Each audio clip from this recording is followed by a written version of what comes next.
Hello, my name is Eugene Williams Jr., and the purpose of this session is to provide you with a better understanding of why retention is vital to successful learning. I will discuss with you various strategies that are commonly used but are least effective for deeper learning, as well as several strategies that are very effective for helping to strengthen durable learning. So let's begin on this fabulous journey into why retention is what matters.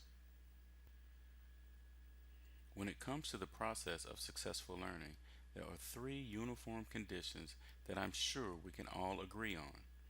First, learning requires memory, so what we have learned is still there when we need it. Second, learning and remembering needs to be something that is retained for a lifetime. Third, learning is an acquired skill, and the most effective techniques are often unreasonable. The more effort you will have to apply to learning, the deeper and more durable the learning becomes, which results in retention. There are some commonly mistaken strategies used to aid in the process of retention.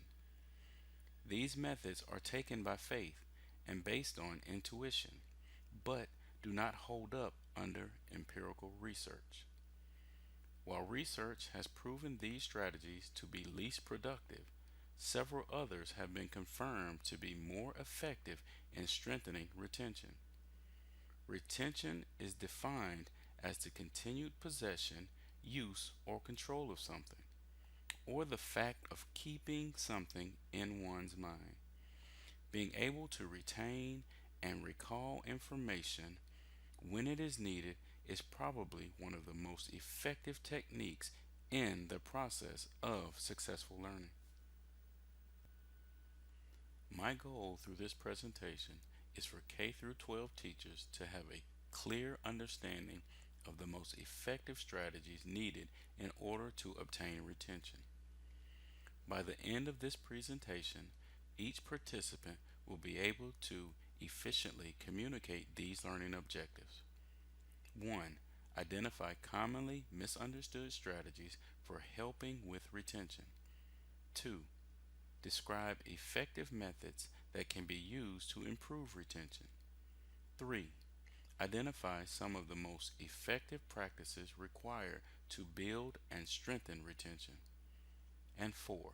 Explain why retention is a vital component to successful learning. The preferred study strategy of all learners in order to practice a skill or new knowledge is rereading text, but it is also among the least productive.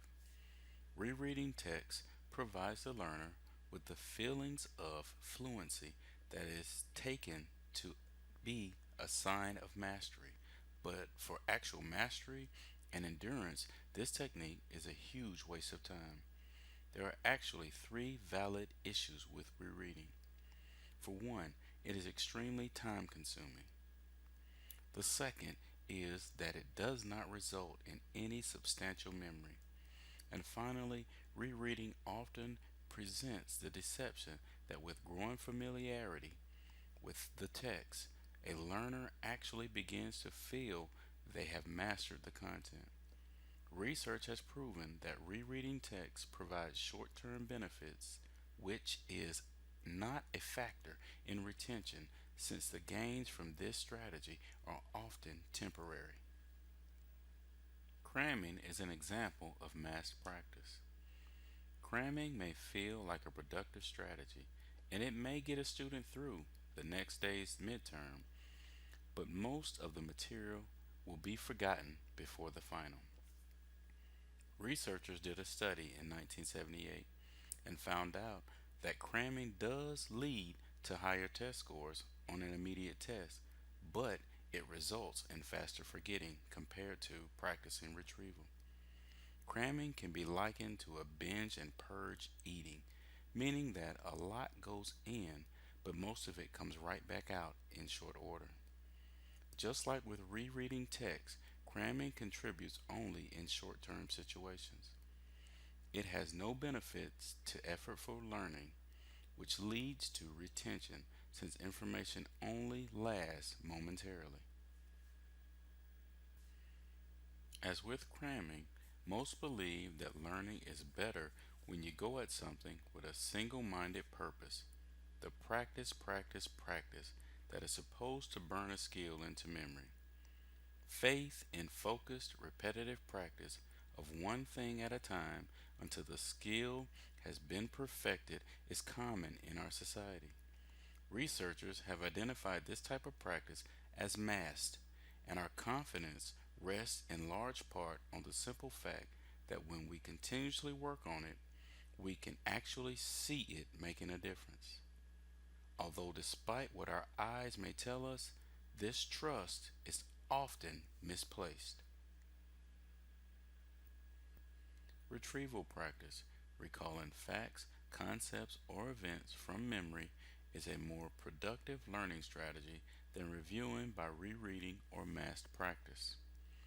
Practice at retrieving new knowledge or a skill from memory is a potent tool for learning and durable retention. The more effort that is placed into retrieval produces stronger learning and retention.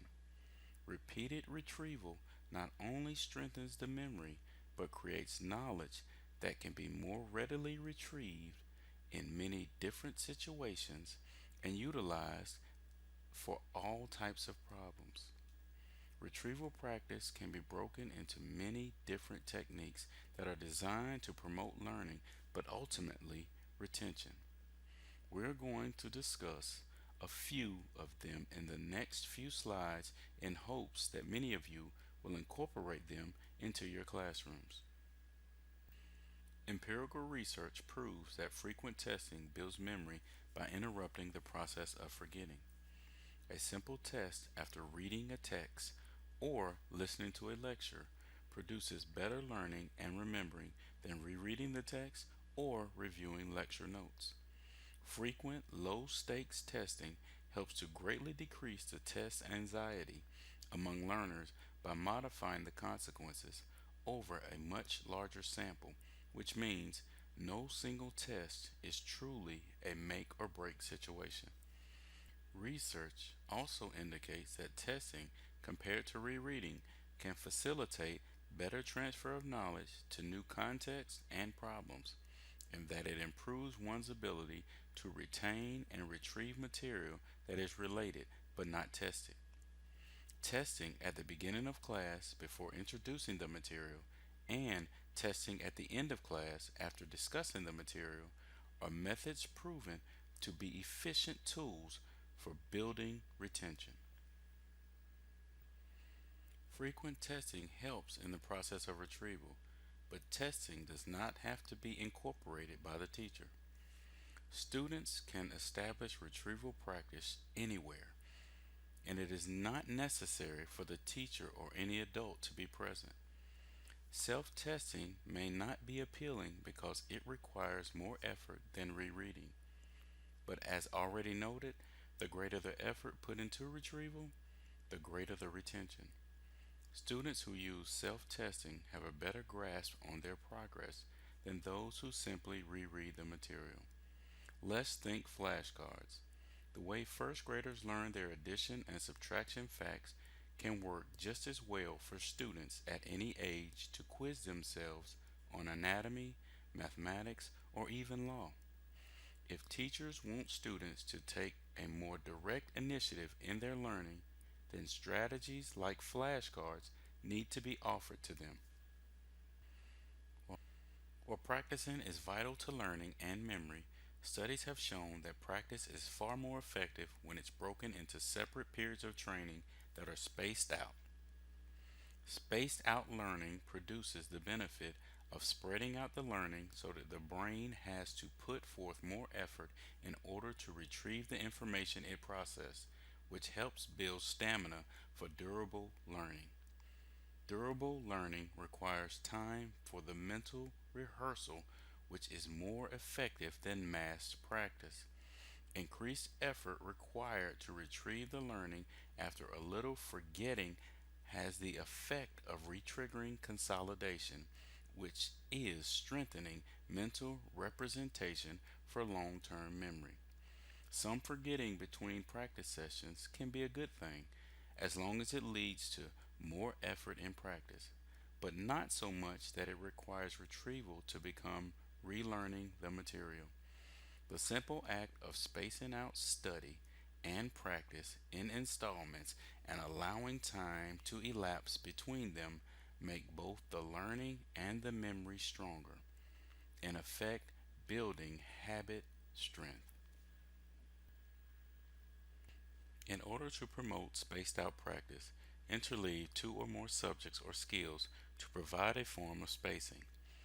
During interleaving, a learner does not move from a complete practice set of one topic to go to another. Instead, the learner switches before each practice is complete. For this reason, interleaving practice is unpopular with students and not widely used by teachers.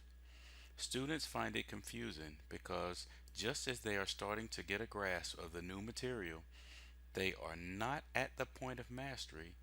They are forced to switch to another skill.